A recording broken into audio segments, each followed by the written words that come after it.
भाइयों, मेरा नाम पवन है। मैं राष्ट्रीय स्वास्थ्य मिशन के तहत महोबा जिला अस्पताल में काम करता हूँ, संविदा में। मेरी पत्नी, जिसका नाम रितु वर्मा है, वो जीजीआईसी मऊरानीपुर में बाबू है।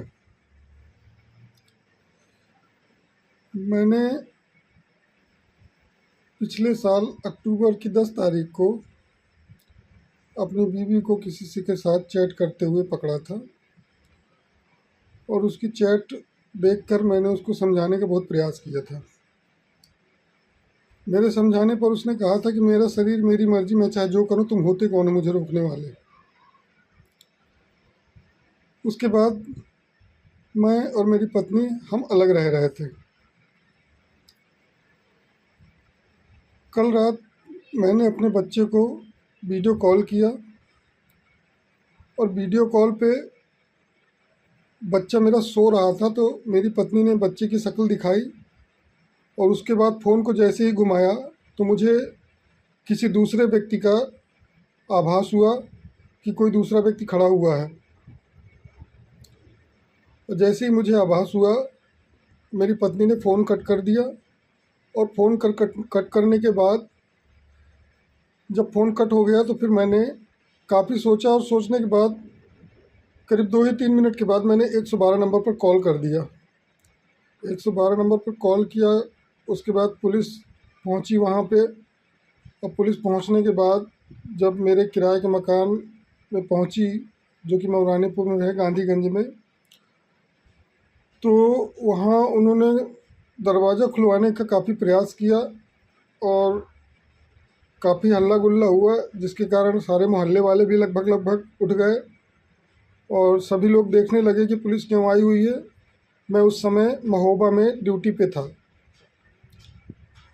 पुलिस वालों ने मुझको फ़ोन किया और कहा कि तुम्हारी पत्नी गेट नहीं खोल रही है। तो मैंने कहा, सर मैं तो महोबा में हूँ, अब जैसे भी हो गेट आप खुलवाइए, कोई ना कोई तो मेरे घर में घुसा हुआ है। काफ़ी देर प्रयास करने के बाद पुलिस वालों ने गेट खुलवा लिया और गेट खुलते ही मेरे घर के दरवाजे से एक शख्स बाहर निकलता हुआ दिखाई दे रहा है, जिसका नाम मुझे ज्ञात हुआ है कि अभिषेक पाठक है। और अब मुझे याद आ रहा है कि जो अक्टूबर में मैंने चैट पकड़ी थी इसकी, उसमें भी अभिषेक जी करके नाम लिखा हुआ था। तो ये वही शख्स है जिससे ये चैट करती थी। और ये रात में करीब 1 से 1:30 बजे के आसपास ये मेरे घर पे जो है मौजूद था। और पुलिस 112 नंबर की टीम ने इसे रंगे हाथों वहाँ से निकलते हुए पकड़ा है। और उसी दौरान मोहल्ले पड़ोस वाले जो लोग वीडियो बना रहे थे, उस व्यक्ति ने वीडियो बनाने वालों पर भी हमला करने की कोशिश की और पुलिस वालों को भी डराने धमकाने की कोशिश की। चूँकि वो व्यक्ति सुना है सभासद है और रसूख वाला है, इसलिए उसने अपना पूरा प्रभाव दिखाने की कोशिश की है। दोस्तों, मैं केवल ये चाहता हूँ कि मेरी पत्नी को जिसके साथ रहना हो रहे, मुझे कोई फ़र्क नहीं पड़ता, लेकिन मेरे बच्चे को कुछ नहीं होना चाहिए। मेरा बच्चा मुझे मिल जाए, उसको नाजायज़ संबंध रखने ही किसी के साथ रखे, क्योंकि अभी तक तो मुझे शक था, अब क्लियर हो गया है कि वो ऐसी ही है।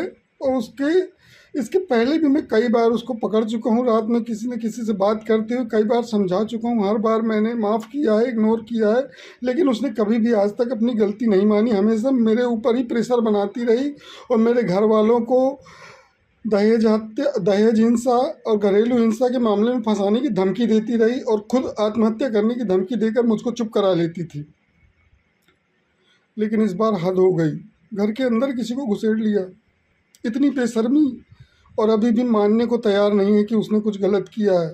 उल्टा मुझे धमकी दे रही है, उल्टा मुझसे कह रही है कि उखाड़ लिया जो उखाड़ना है, और जो उखाड़ना है उखाड़ लो, जो बन पड़े कर लो। अब तो तुम्हें जेल भिजवा के रहूँगी, या तो मैं जेल जाऊँगी या तो तुम्हें जेल भिजवा के रहूँगी। मुझे समझ नहीं आ रहा मैंने किया क्या है। अगर मैंने कुछ गलत किया है तो मुझे जेल में डालिए, लेकिन अगर इसने कुछ गलत किया है तो इससे मुझे और मेरे बच्चे को बचाइए। मुझे अब इसके साथ नहीं रहना है, और जो भी फैसला होगा मुझे मंजूर है, लेकिन मुझे अब इसके साथ नहीं रहना है। क्योंकि अब मुझे भरोसा नहीं है। हो सकता है अगर मैं इसके साथ रहने का प्रयास भी करता हूँ तो कल के दिन मेरा भी बॉडी जो है या मेरे बच्चे की बॉडी किसी ड्रम में मिले, और मैं ऐसा बिल्कुल नहीं चाहूँगा। तो इसलिए मेरा शासन प्रशासन से अनुरोध है कि मेरी इस विनती को स्वीकार करें और दोनों के खिलाफ उचित कार्रवाई करने की कृपा करें, जिससे मुझे न्याय मिल सके।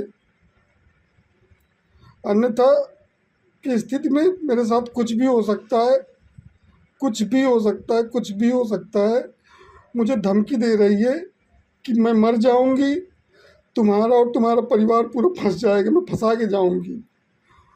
अगर उसने खुद को कुछ कर लिया तो भी मुझे परेशानी होगी, और अगर खुद को नहीं कुछ किया तो मुझे कुछ करवा देगी। मुझे अब उस पर बिल्कुल भी भरोसा नहीं है, वो कुछ भी कर सकती है।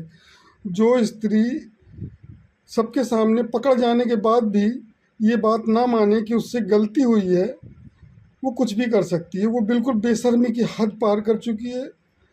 अब उसके साथ रहना मेरे और मेरे बच्चे के लिए खतरे से खाली नहीं है। यहाँ तक कि मुझे ये भी सुनने में आया है कि जब उस व्यक्ति को पुलिस थाने ले गई थी तो उसके पीछे पीछे मेरी पत्नी अपने बच्चे को सोता हुआ घर पे अकेले छोड़कर बाहर से ताला लगाकर थाने उसको छुड़ाने गई थी। उसके बाद वहाँ से पुलिस के द्वारा मुझे फ़ोन किया गया और मुझसे कहा गया कि आप जहाँ भी हैं आप मऊरानीपुर थाने आइए और अपनी कार्रवाई को आगे बढ़ाइए। मैंने उनसे कहा ठीक है।